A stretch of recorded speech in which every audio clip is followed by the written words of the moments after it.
Hi guys, so the plan today is to, if I can, hopefully take up all this concrete down there, take up all the paving slabs and all the patch concrete all the way through here, mainly just on the back end, because after speaking to the architect we can see this soil pipe that's connected to the toilet. We've got the sink waste and the shower waste going into this gully here, but there are no manholes or chambers that we can see. There's no rodding access on any of the land, so we're not sure if it goes off to neighbours or goes directly out to the front. So I'm going to dig down, see if I can see anything, see where I can see the pipe goes, and I can inform the architect about it before he finishes his plans. So yeah, as you can see, a lot of the concrete's already breaking up. It's quite hollow sounding in areas such as here, but yeah, I'm going to move all this timber and start digging, and I'll probably take away that curb edge in there as well, just to get everything gone. And I will be dumping that out the front garden like usual, creating a mess, and then we'll probably have to get a skip closer to Christmas, I'd imagine.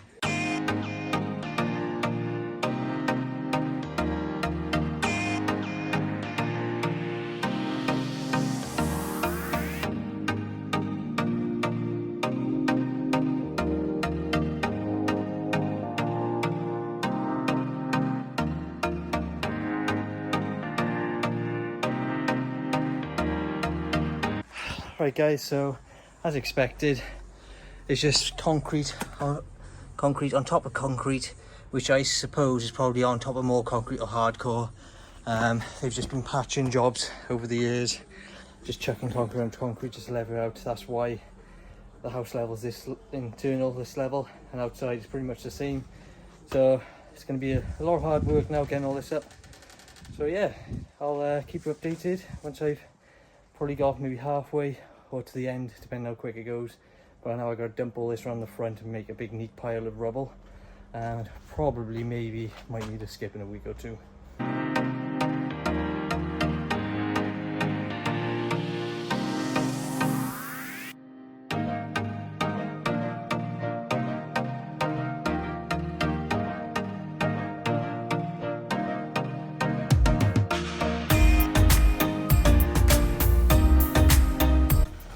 Guys, so I don't know if you've just seen that then. If you ever have trouble trying to pry something off and you haven't got enough leverage, if you get your bar in there, stick something like a block or a bit of stone or something right at the bottom just to create more of a leverage point. You've seen how easy that concrete slab, and I've just propped it up now with a bit of 4x4. I'm just going to smash it down in small bits, and that's how I'm going to work through all this concrete and hopefully make light work of it. So keep watching, hope you're enjoying this video, and give us a thumbs up and some comments of what you think. So, see you in a bit.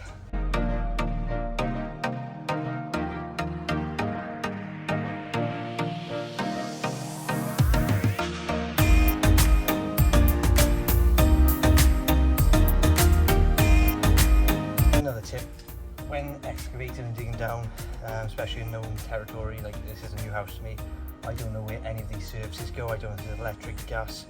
I'm assuming there's going to be some sort of soil waste coming around here, maybe a manhole cover hidden under here. So I am being careful, I'm not using super brute force to dig down. I'm just going to take a little bit out at a time, keep going lower, and that's the best way to go. If you do find anything, obviously slow down, take your time, and then if you're not confident, just get a professional involved.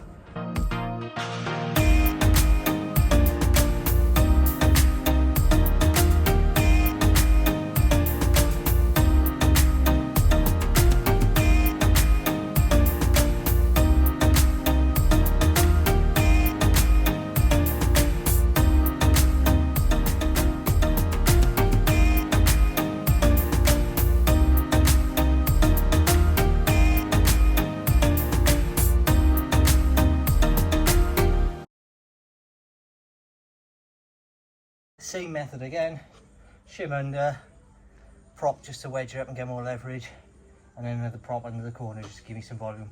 And what I'll do is I'll start the furthest corner away, start breaking, so as I come along it's still raised up the floor, so I got that leverage to pop the concrete and the void underneath the ledge split.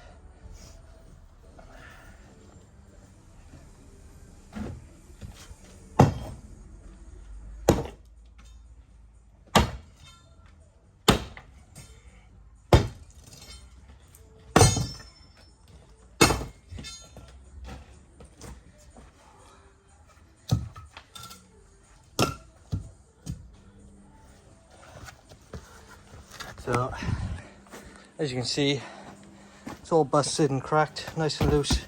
I can take all that up to about here now, and I'll just carry that on. If you are going to do something like this and you're not going to bother investing in a digger again, someone else do it. Buy one of these. I think they're 15 or 20 kilo bars, wrecking bars. It's got a chisel bit on the end, and then and it's got a spike on the end, perfect for piercing concrete.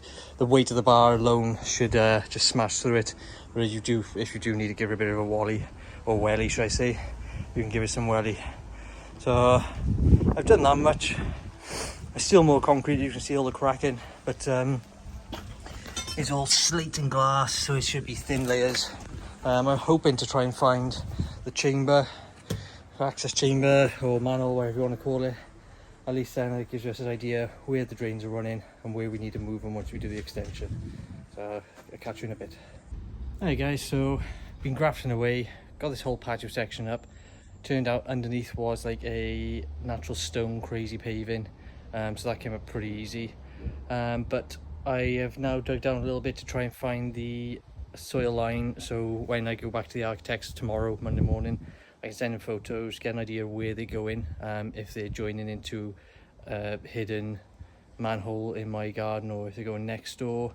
That'll give us an idea of where we need to relocate all our soil stacks, etc. inside the house, and all the runoff. So at the moment you can see that's coming out with a slow sweep. It's probably going to join up along there, and this is coming out with a straight section straight from here. As you can see, I accidentally bust all this concrete round the base. It looks like they've cut this steel cast iron soil stack short, so it was above the gully by a few inches, and they've just patched it in with a cement haunching around the edge.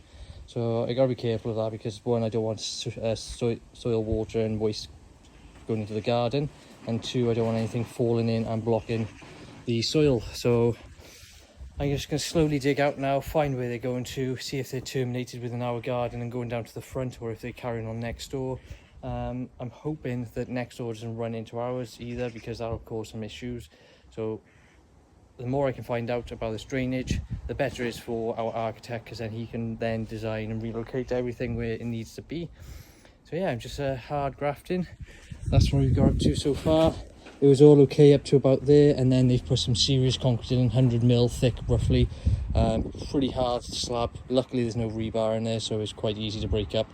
But yeah, they've done a proper job from here on down the side, and then it was just crazy paving, natural stone slabs with a thin layer of concrete on top.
Right guys, so carrying on from excavating for the drainage, I've exposed everything. I hope I've exposed everything that I need to.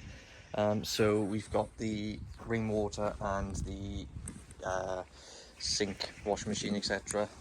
That runs here. There's a big massive concrete on this bend, so I don't know if there's an actual proper joint in there, or if they've just 45'd the pipe and concreted it.